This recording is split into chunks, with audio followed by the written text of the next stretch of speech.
sejenak grafik-grafik linear yang selama ini jadi andalan kita. Kenapa? Karena di hadapan volatilitas pasar modern, cara itu udah mulai usang. Pasar sekarang tuh nggak lagi bergerak mulus. Pergerakannya lebih mirip ledakan tiba-tiba, rentetan likuidasi, dan reaksi berantai dari algoritma. Nah, sementara banyak trader yang kena sapu sama ayunan harga yang nggak terduga, ada generasi baru sistem AI prediktif yang lagi sibuk mengurai arsitektur tersembunyi di balik harga. Hari ini kita bakal bedah tuntas soal struktur pasar non-linear ini. Kita akan lihat bareng-bareng gimana para profesional menggunakan model probabilitas berbasis AI buat mengubah kekacauan menjadi sebuah keunggulan resiko yang bisa diukur. Oke, biar kita paham dulu konteksnya.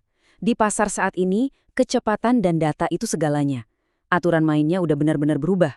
Ini bukan lagi soal siapa yang paling sabar, tapi siapa yang punya informasi dan eksekusi paling cepat. Sedetik aja telat, udah beda ceritanya.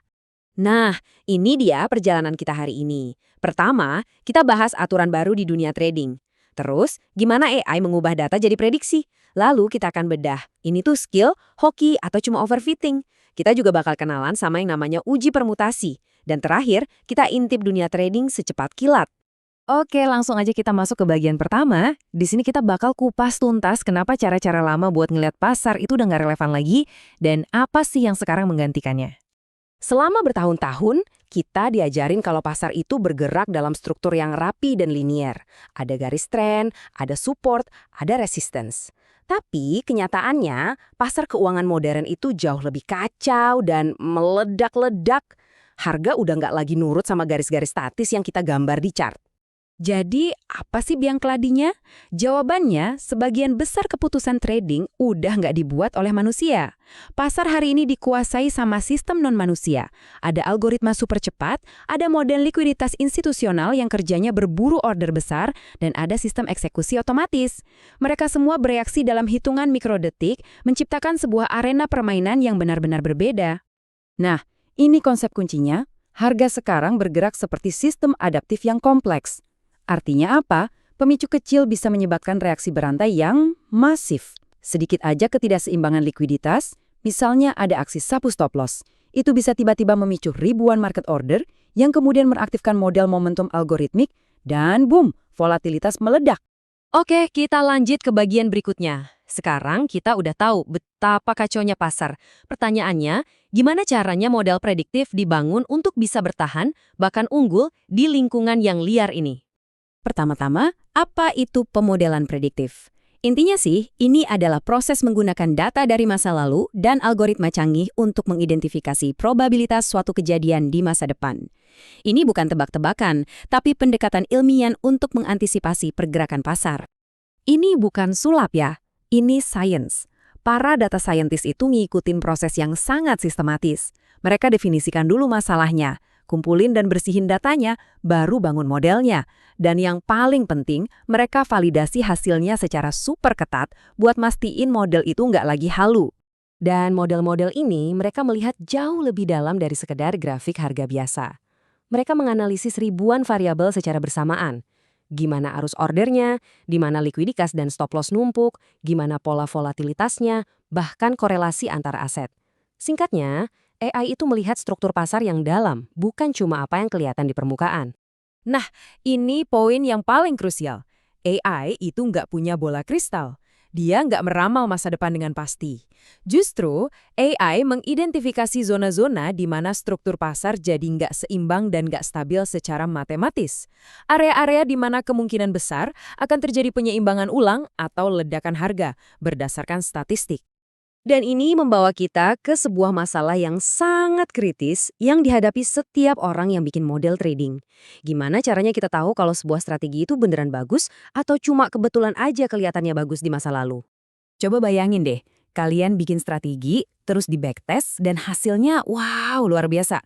Pertanyaannya, apakah kalian beneran nemuin sebuah pola pasar yang asli, atau model kalian itu cuma menghafal kebetulan-kebetulan acak yang ada di data masa lalu?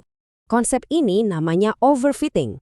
Ini adalah risiko besar di mana model kalian nggak belajar aturan umum pasar, tapi malah cuma menghafal keunikan spesifik dari data historis.